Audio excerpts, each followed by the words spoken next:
but you're going to have two New Yorkers now leading the Democratic caucus in the House and Senate, which not only that, they're both from Brooklyn. No, they're great. Well, I'm not getting into, I'm just here about the House of Representatives. My role right now is to make sure we win and that we win big in November. And that is about just understanding that every member represents his or her own district. So people say, well, I don't like this person. Well, they're not representing you. They're representing the people they represent.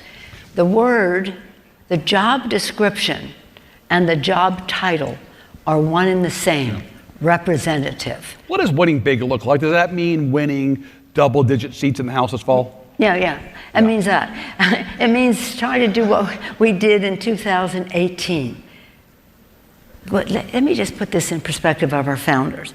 When our founders did the Constitution, we're celebrating the Declaration of Independence, our call to democracy.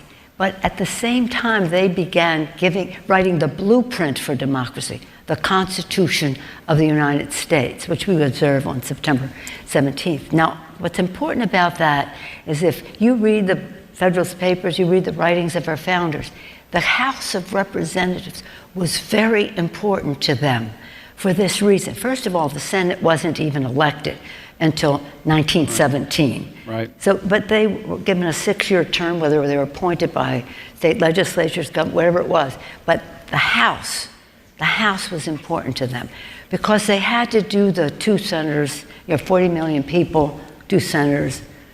Wyoming, 1 million people, 2 senators. That's the Constitution. We take an oath to protect and defend it.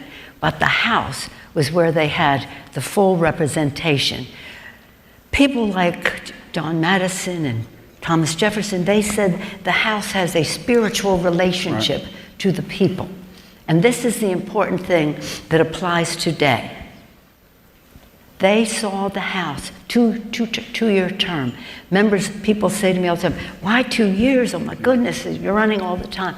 That's what our founders, the genius that they had.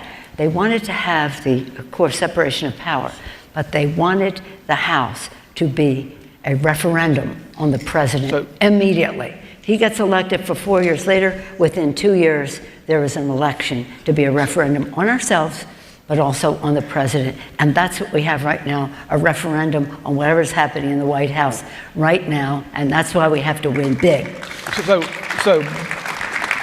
to put a number on that, a good year looks like winning back to the majority. A great year looks like winning double-digit seats. Is that fair to say? Well, in 18, when we were the referendum on what happened in 16, sadly, when he defeated one of the best prepared person ever run for president, Hillary Clinton, when he did that, we had to act upon that. And in 18, after the 16 election, 18, we won 40 seats, 31 of them in Trump districts. Right. So today? 31 of them. So we need 3 to have the majority, to bring Hakeem Jeffries to be the speaker, and he will. I'd rather see 10 times that, like 30, but I'll take more. Okay. I'll take more. So one of the... Number 30 is my goal.